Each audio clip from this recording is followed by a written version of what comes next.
Hi there YouTube, it's Captain Nabs here with you once again, and I'm here today to talk to you about Global Flight Operations, which is PMDG's brand new secret project that they just unveiled. For those of you that are not in the know, it was unveiled last week at Flight Sim Expo 2018 during a presentation by PMDG, about an hour-long presentation, and they spent about 20 minutes talking about this new secret project called Global Flight Operations. So I'd like to take a few minutes just to talk about it, a little bit about what it's about, and some of the potential and my general reaction to it, and I'd love to hear what you have to say as well. So please, the comment field is open down below. Please let me know what you think about it as well, because I'm curious to see what the rest of the community thinks about this project. I think it has some interesting potential anyways. So the basic idea behind Global Flight Operations is it's sort of the back end of an airline. So PMDG is going to run a service that acts as the back end of your airline. So sending and receiving ACARS messages, takeoff and landing data, flight tracking, and probably one of the more interesting things, though, is the whole idea of the persistent aircraft. So every time you start up your sim right now, you just simply create a brand new airplane every single time you start up your sim, and then when you're done, the airplane is destroyed. Maybe you might save it and remember a little bit of data, but most of the data from that airplane is gone. So the whole idea is to have persistent airplanes, which is a really neat idea. When you are done with an airplane, you simply send it back to the system, and the system records the exact state it was in when you finished with it, the position, the state of the flight deck, any switch positions, doors that are open, etc. And then the next person who uses that airplane picks it up in exactly the same situation is where you left it. So if you do a bad job parking, somebody else will know. If you leave the switches in the wrong position, leave the AP running, leave the batteries on and discharge the batteries, somebody else will have to deal with that problem. So it's an interesting idea to share airplanes among the entire global user group instead of just this is an airplane on your simulator, on your computer, and that's it, that's the end of it.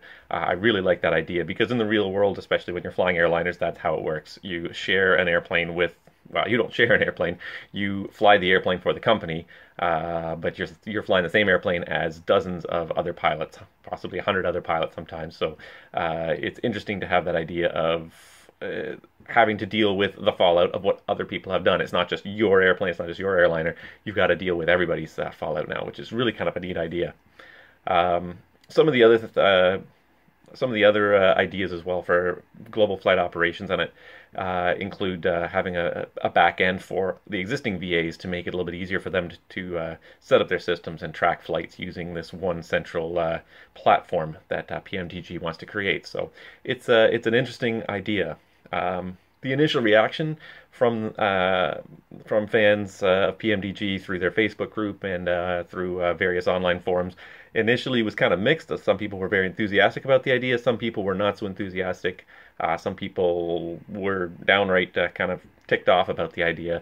They had built up in their mind that PMDG was going to announce some super secret airplane project. They're going to do a Concorde, or they're going to finally move into Airbus territory, something different from what they've been doing. And this is very different, but this is not what people had in mind. So I think a lot of that resentment originally just came from disappointment because they had built up what they thought was going to be the idea in their minds. So I was perhaps a little bit disappointed as well, mostly because I just didn't quite know what to make of it at first. As I thought about it, and I thought about the potential idea here of global flight operations, I became a lot more enthusiastic. So I think probably the best part, though, is that persistent airplane concept. You basically borrow an airplane from PMDG. So PMDG will set up a network of airplanes worldwide. I don't know how many, however many the user base really kind of wants, but they'll have a whole bunch of different types parked at different places. You take one, you borrow it almost like a book, and when you have it, it's yours. Nobody else can touch that particular serial number. If somebody else wants to go fly at the same time as you, they've got to pick another airplane that's somewhere out in the world with a different serial number. Once you're done with it, then you simply log it back into the system, and it saves it right where it was, right at the gate where you were, state that you were, any problems you had. There's an entire history of an airplane, and that's where the really nifty part comes in too, because of PMDG has done some great stuff with the idea of their service-based failures, but who has enough time to fly an airplane long enough to encounter a lot of service-based failures, right? The typical simmer in a year might log 100 hours on a particular airplane. Not enough to really see too many service-based failures unless you really accelerate the rate. But if you start having multiple people flying the same aircraft in a day, and certainly over the course of a week, you're logging 100 hours or 200 hours, well, you're logging maybe somewhere between 50 and 100 hours in an airplane per week. All of a sudden, over the course of several months, you're building up a big history of aircraft performance and service. There's a chance for failures. And again, also could depend on the way people fly the airplanes. If people abuse the engines, the flaps, other systems, they might be prone to failure sooner. Again, the whole idea, you don't know what the history of the airplane is. If you fly the airplane all the time, you know the history. Well, we'd all like to think it's perfect. It's not going to be perfect, but you know the history of the airplane. But it's interesting to pick up an airplane with very little knowledge of its history and just have to fly it and hope that everything works. And if anything does break, you're going to have to deal with it. So I really think that this is the part that has a lot of potential to step up simming to the next level. So much the same way that VATSIM took us from flying, by ourselves with a little bit of text-based AI ATC to a real-world interaction where you can see other pilots out there, you can deal with ATC. This takes the airline level flying up another notch. Another neat feature that I think will be really useful is the idea of the arrival reports. You send ACARS messages saying, I'm going to be at the gate at this certain time, and the system will come back and say, okay, this is your gate at the airport, this is your assigned gate based on the size of the airplane, the airline in particular, what's available, where other airplanes are not already parked. So again, no more sort of scrounging around and sort of looking for information that a dispatcher or a operations controller would pass you. Now this system is going to be that dispatcher, that operations controller, and pass you that data. So not just looking up your own data anymore. Again, a really neat feature. Lots of potential here. There's a lot of potential good things here. There's a lot of potential problems as well. So I think one potential idea that would really work nicely to complement the persistent airplanes is the idea of drawing the persistent airplanes in your sim when you're logged on to the Global Flight Operations Network. So any airplanes that are not being used, that are parked at gates, would be drawn, because that's one thing, of course, we all hate is those empty airports that we fly around in, taxi around in. Love to see airplanes there that reflect what's actually happening, what other people are doing, and you might taxi past an airplane that, hey, you flew in last night. Oh, that airplane that I flew there is still parked there. I did park it a little bit crooked. I can see that right there. So I think that would be neat, because one trouble with a lot of the online networks is you have the moving airplanes, but at the airports where you would see lots of airplanes, you don't see lots of airplanes because people log off as soon as they pull up to the gate. So that idea of being able to draw those aircraft that are parked on the gate, of course, the disadvantage with that is that for people who are logged into the VATSIM network as well, you might have some conflicts, something PMDG would have to work out. But again, I think that would be, it's a great potential idea anyways. Big potential pitfall with this kind of network is concentrations of airplanes, shortages of airplanes, especially for major events. If you want to participate in the global flight operations events all the time, and you want to go participate and cross the pond on the VATSIM network, that's going to be 14 or 1,500 airplanes. Now, maybe not everyone will have it, but certainly a lot of people will be on the global flight operations. Will there be enough airplanes available at the departure airports for all the people who want one? So then it comes up to, well, can we make reservations for airplanes? Do I have to just take what's available? Can I reserve an airplane in advance? So if I want to do a 777 flight from London to New York, I have a 777 available to me. That could be a big advantage, but it could also be a big hurdle. A neat side effect of that might be the potential for ferry flights. So whether they're done by virtual pilots within the network that in real time, or whether they are farmed out. If you not sure what you want to do, you can just log on and say, hey, what is available? And well, this airplane needs to be ferried from Paris to London so that this person can do their London to New York 777 flight. It has to be here by this time. So there's a lot of neat potential to create some interconnectivity as well with an airline and feel like you're part of a larger operation with global flight ops. So I think there's a lot of neat potential here. One thing, of course, that they're going to need to do, though, and they did address this, is that they're going to need to be compatible with aircraft outside of PMDG. They did address this and said they were going to support other aircraft that were non-PMDG aircraft to a much lower level, because obviously they don't have the built-in systems. PMDG is going to focus their aircraft on being able to be very highly integrated into this system. Airplanes that are not from PMDG won't be so highly integrated into the system, but it's still they're still going to support them, and they're still going to have a fleet of other aircrafts, whether it be Airbuses from FS Labs or Majestic Dash 8s flying around, but you're going to have other aircraft out there as well that you can utilize, which is good. I think hand in hand with that, PMDG is going to need to have an API support to allow other developers to make their aircraft compatible, to increase the compatibility so that they can send ACARS messages from within the FMCs if it's possible in future upgrades or future releases, or have standalone software that runs in parallel with your non-PMDG aircraft so that you can send and receive ACARS messages through this standalone software that looks like an FMS on the side, just outside of your sim. So I think there's a lot of potential there. I think PMDG is going to have to address a lot of certain things. It's still very much, this software is in an alpha phase right now. It's not ready for consumption. This was just the release announcement. They talked a little bit about it. They showed a few very quick screenshots. Nothing, not a huge amount of information forthcoming. So I think that hopefully they're going to use this opportunity to take some feedback from the community and say, well, what do you guys want to see? We know kind of what we would like to see. What do you guys want to see? So I could encourage you to talk to PMDG right up in the forums and tell them what you want to see with this network, because with this system, because I think there's a lot of potential for it, but there could be, again, it's only going to be successful if PMDG provides what people want and will use. Of course, there's always the inevitable question of the price point. How much do you think PMDG will charge for this service? And this one, hopefully, will get a lot of comments as well.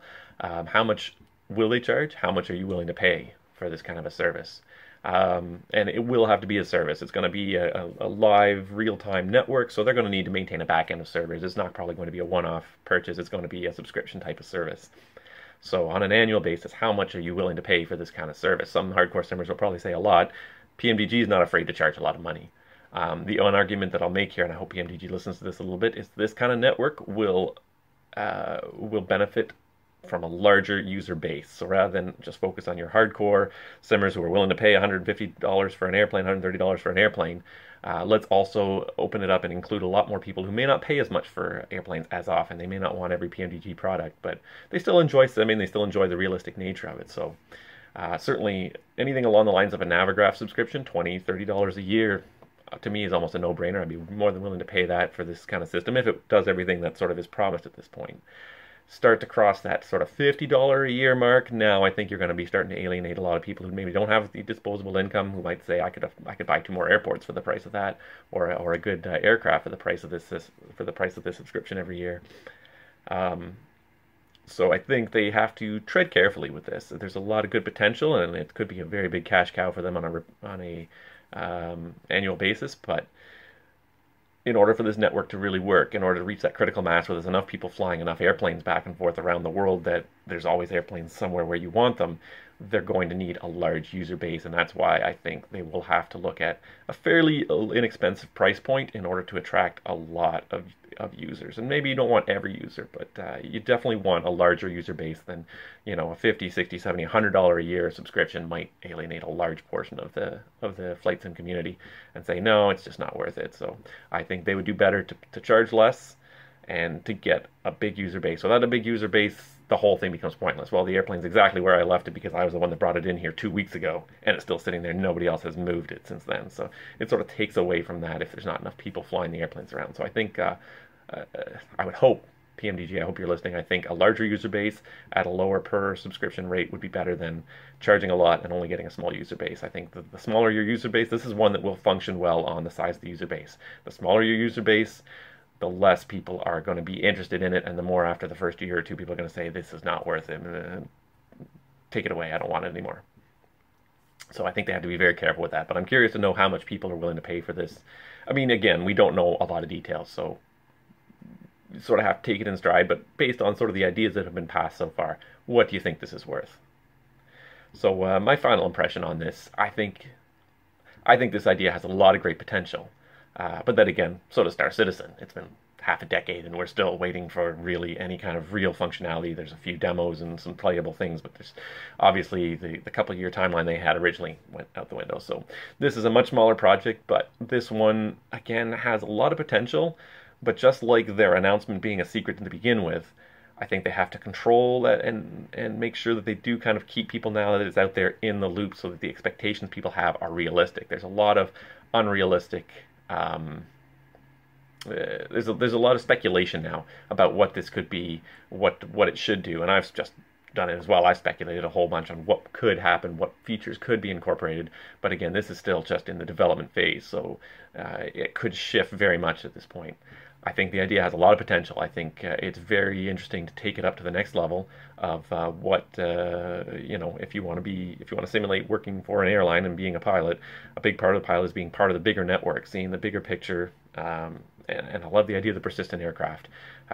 Whatever somebody else left me, I have to make sure I go through the flight deck, perfectly through the whole flow, because I know that just because I leave switches in a certain position, not everybody else always does their flows exactly the same way. So you've got to be more meticulous. Potential for damage history and even logbooks and maintenance repairs having to be done when things are deferred and broken. Again, creates a really neat potential opportunity for simulating airline operations. So I hope that PMDG is able to pull this off, and I hope it gets the community support it deserves. I also hope that they don't overcharge for it. I think that there's a lot of potential there if they keep the rate reasonable. So I hope that you'll certainly support the idea. Send your ideas to PMDG, and please respond in the comments below. I'd like to know what you like about this idea, what you don't like about it, and how much would you be willing to pay for a system like this, because I think it's a neat system, a lot of potential, and I would like to support PMDG on it, assuming that they can pull it off and do what they promise. So that's all I have for now. I'm going to be watching this story with interest. I'm curious to see what happens in the future. Please let me know what you guys think. As always, subscribe to the channel, like the video if you can, and I look forward to seeing you online again soon. Thanks. Take care.